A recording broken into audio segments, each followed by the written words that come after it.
So there are several news outlets now that have covered this. One of them is the Chronicle. The headline, Washington AG's office advised Utilities Commission to conceal carbon tax impact on energy rates. Let me read just the first couple paragraphs from this article. And this is written actually by the Center Square, republished in the Chronicle. Earlier this month, the Washington Utilities and Transportation Commission approved a request by Puget Sound Energy to increase their natural gas rates to cover the costs of the state's cap-and-trade program under the Climate Commitment Act. However, the approval also carried with it a stipulation that the utility provider could not show on customers' bills the reason for the rate increase, a decision that was recommended by the Washington Attorney General's office. So, a couple things. First, you have yet another acknowledgement here from the state itself that yes, the cap and trade program leads to price increases for us. It leads to price increases at the pump.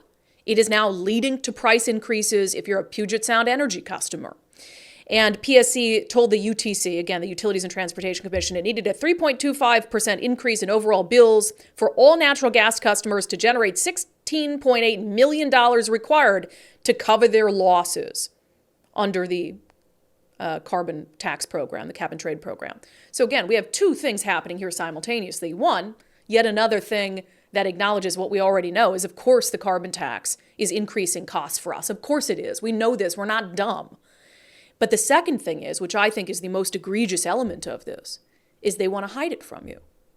On the advice of the Attorney General's office, PSC goes to the Utilities Commission and says, hey, we need a rate increase to cover the increases and the losses as a result of the carbon tax. And the Attorney General's office goes to them and say, okay, if you're going to do this, make sure it's not a line item on people's bills.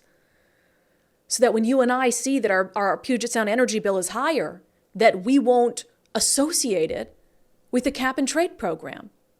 Why? Because the governor doesn't want people to know that that program is costing them money because it's not politically popular. This is insane. This is a scandal of insane proportions.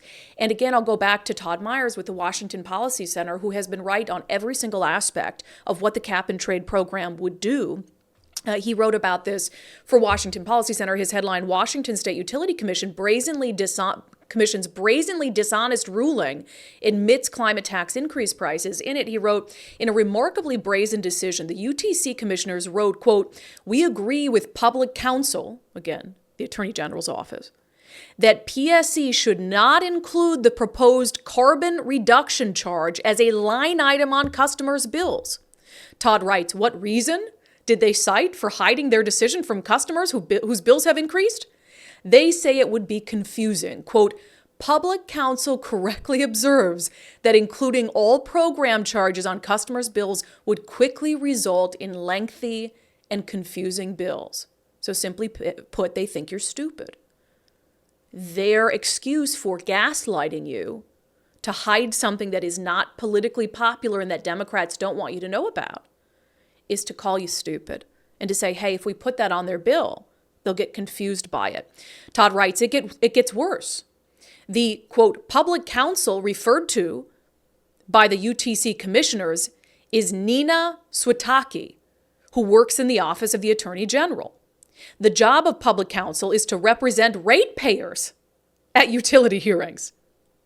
Switaki previously worked at TURN, a California advocacy group who lists their top priority as creating energy equity and climate justice.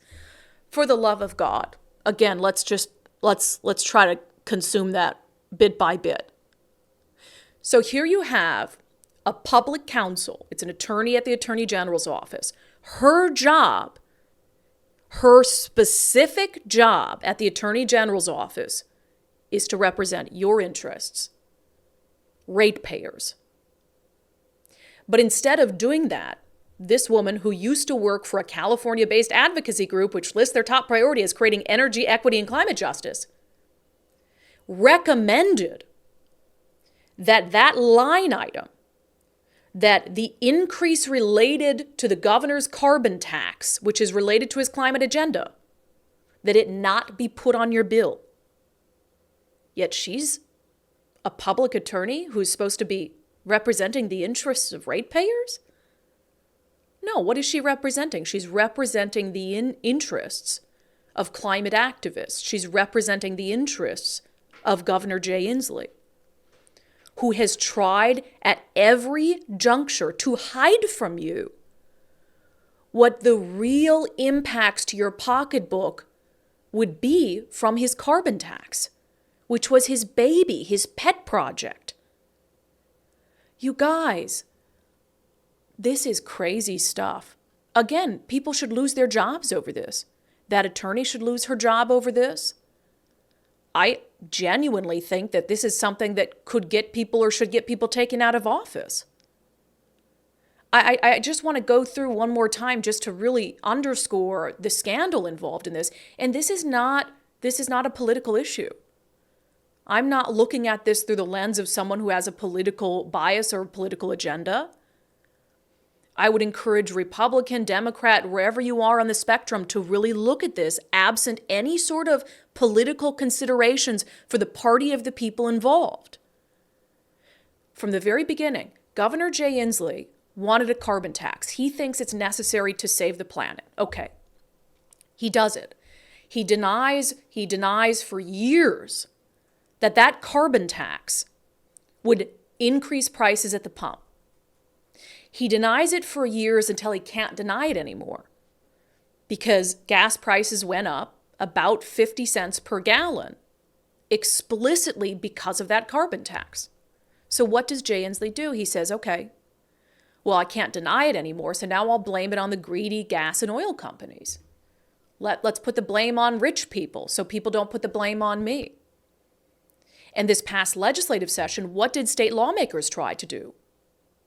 Well, they wanted to make sure that people who are buying gas from oil companies, like owners of gas stations, they moved to make sure that there wasn't a line item on that bill, that it couldn't say this is the increase related to the carbon tax. Thankfully, they failed, but they tried to do it. So now you fast forward, Puget Sound Energy comes forward and says, hey, yeah, we're down a couple $1 million because of the carbon tax and the impacts from it. We need rate hikes. We need roughly 3% rate hikes for consumers. Utility Commission says, okay. And the Attorney General's office says, hey, by the way, when you do that, when you grant that rate hike, don't put a line item on there that tells people it's tied to the carbon tax. Defend that. Defend that, Jay Inslee. Defend that, Bob Ferguson. Every single reporter in the state should be demanding that both of those men defend that. It's indefensible. It's not political. It's lying. It's lying to people about something as critical as their budget.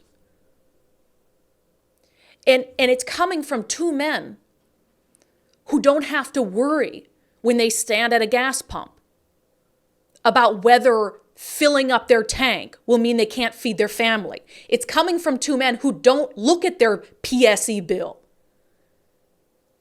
and notice an increase of $10, $15 because that doesn't matter to them, but it does matter to a lot of Washington families across the political spectrum.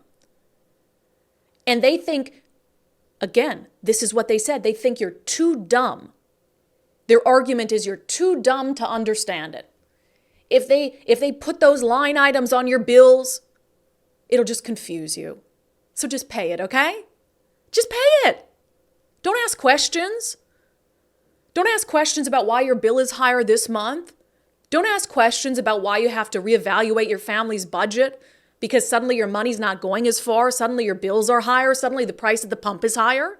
Don't question it. They're doing this for you. They're doing you a favor so your bill isn't so freaking confusing. How nice of them. You guys, this is what's wrong with government, and this is what's wrong with one-party rule. This is what I do this freaking show for. We need balance in the state of Washington. I don't care if you're a Democrat and you're thinking, well, this is nice. My party's in charge of everything. When your party's in charge of everything, they do stuff like this. because you've given them that much unchecked power, and they know that they can get away with it in the current environment. They're not worried about losing their seats. They're not worried about election consequences. If they were worried about either of those things, they wouldn't do stuff like this. And if there were a media ecosystem that gave a damn about what should be their primary responsibility, holding powerful people accountable, they wouldn't think they can get away with stuff like this. But the media went soft on them a long time ago.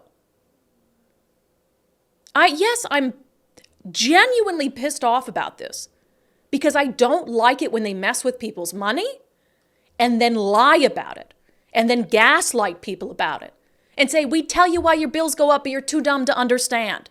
Certainly not related to our climate agenda. How dare you?